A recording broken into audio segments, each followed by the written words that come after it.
Hello children, good morning, how are you? So I am here with roses, and that will be a hint for you to listen and read a book that I read for you in this video. Okay, enjoy and reflect on that. Thank you. Wanda's Roses, written by Pat Brisson and illustrated by Maryann Cocca-Lefffler. One morning in May, on the way to school, Wanda noticed a bush growing in the empty corner lot at Fillmore and Hudson Streets. It must have been growing for a while because it was about 2 feet tall, and Wanda was surprised she hadn't noticed it before. But there it was bare and thorny, and Wanda, who loved beautiful things, felt her heart beat faster. "A rose bush," she said to herself, "my very own rose bush." Now, the rose bush didn't really belong to Wanda, but since nobody seemed to own the lot or the heaps of junk that were piled there, she decided she would care for this bush and make it her own. All during school, she thought about her rose bush.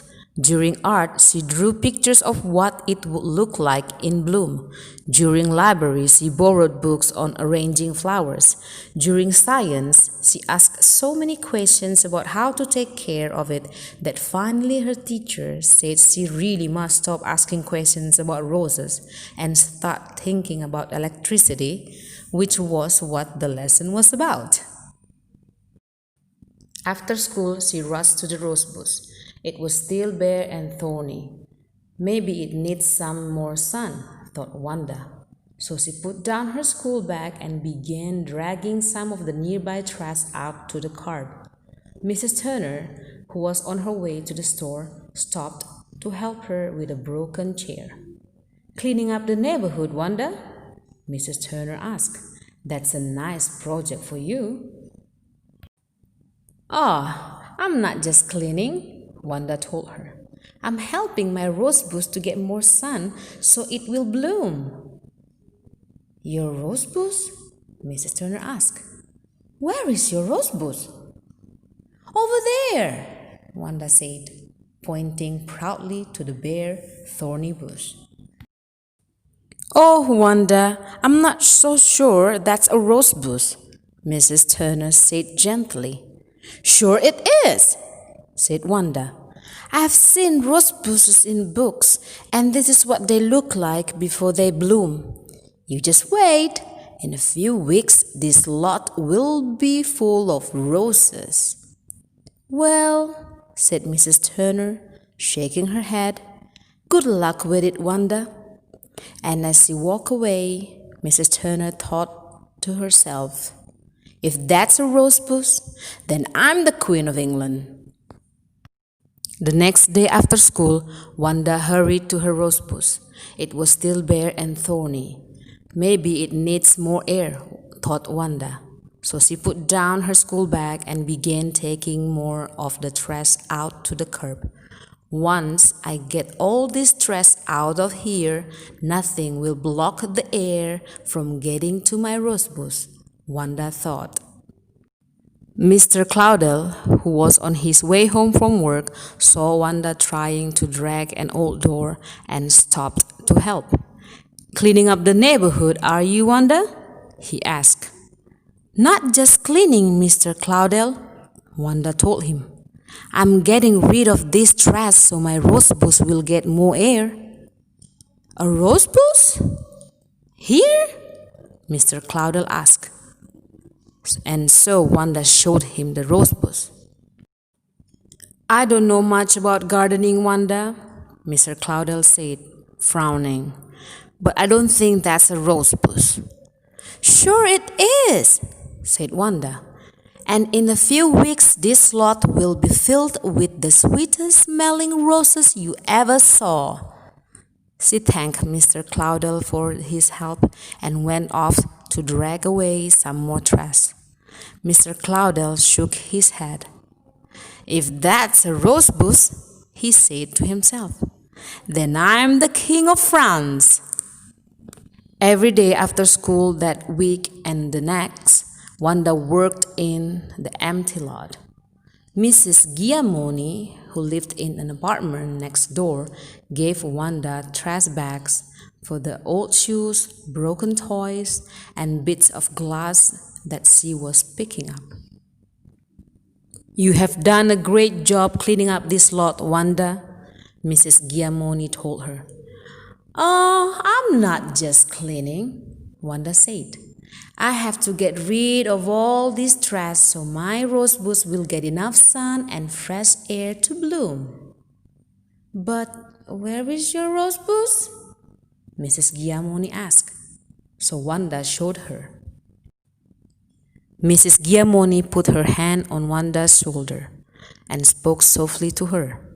Wanda, she said, this is not a rosebush. Oh, but it is, said Wanda. And in a few weeks, this lot will be filled with the most beautiful roses you ever saw. That will be nice, said Mrs. Giamoni. But I don't want you to be disappointed if this bush doesn't bloom. Don't worry, Mrs. Giamoni, Wanda answered. I won't be disappointed. Mrs. Giamoni sighed. That is not a rosebush and will never be one, she thought to herself. The next week, when the rosebush still wasn't blooming, Wanda talked to her school librarian. I need some books about getting roses to bloom, she told Miss Jones. Oh, do you have a rosebush, Wanda? Miss Jones asked. Yes, but it doesn't have any flowers yet, and I know it has enough sun and fresh air. Does it have enough water? Miss Jones asked. Water, Wanda said. Of course, that will make it bloom. That afternoon she hurried to the rosebush. It was still bare and thorny. She looked at the dry ground and smiled. Don't worry, little bush, she said out loud. I'll get you some water and then you'll be able to grow flowers. Wanda went to the butcher's shop across the street. Mr. Sanchez, would you please give me some water for my rosebush? Rosebush? Is that what I see you taking care of and talking to every day over there? Are you sure that's a rosebush, Wanda? Mr. Sanchez asked. Oh, yes, I'm sure, Wanda said. But it can't bloom because it needs water. Mr. Sanchez gave her water in a plastic bucket.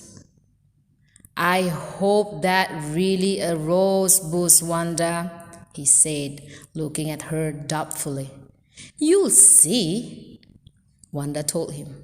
In a few weeks, that whole lot will be full of roses.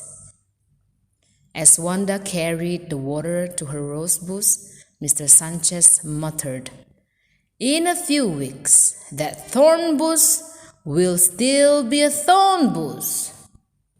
Every day Wanda ran to her rosebush after school, but every day it was still bare and thorny. She watered it and sang to it and checked its bare branches for roses.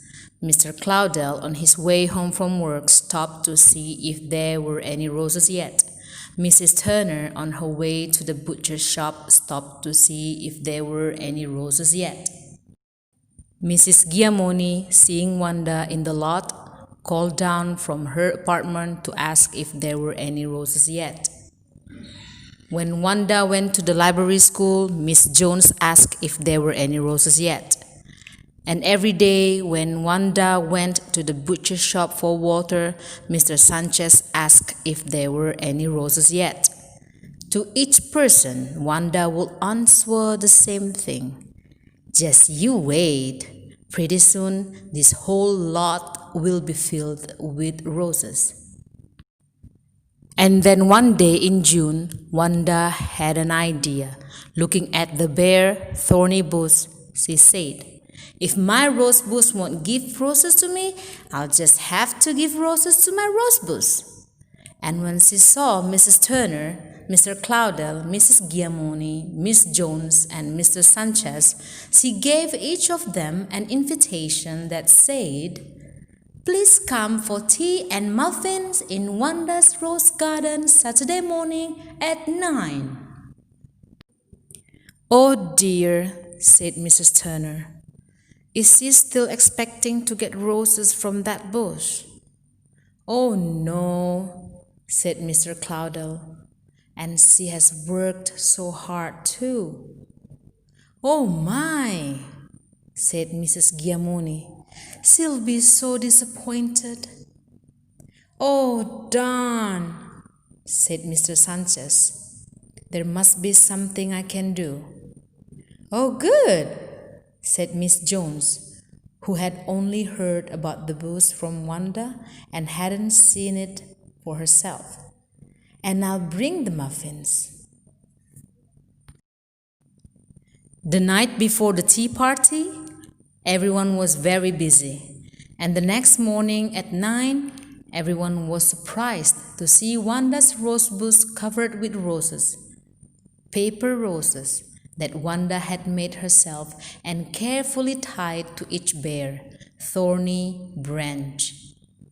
But more surprisingly yet, everyone who came to the party had brought along a rose bush to plant near Wanda's, except Miss Jones, who had brought delicious blueberry muffins.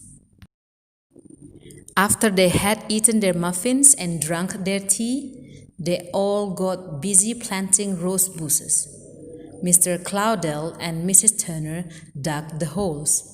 Mrs. Giamoni held the bushes in place while Wanda and Miss Jones filled in around the roots with soil, and Mr. Sanchez brought water from his shop and watered them all thoroughly. When the work was finished, Mr. Cloudell said, "Wanda, this is going to be a rose garden fit for a king." "Or a queen," said Mrs. Turner. Wanda and others smiled. And later that summer, the whole lot was filled with the biggest, most beautiful, sweetest smelling roses that anyone had ever seen, just as Wanda had always said it would be. Yay! She made it. That's the end.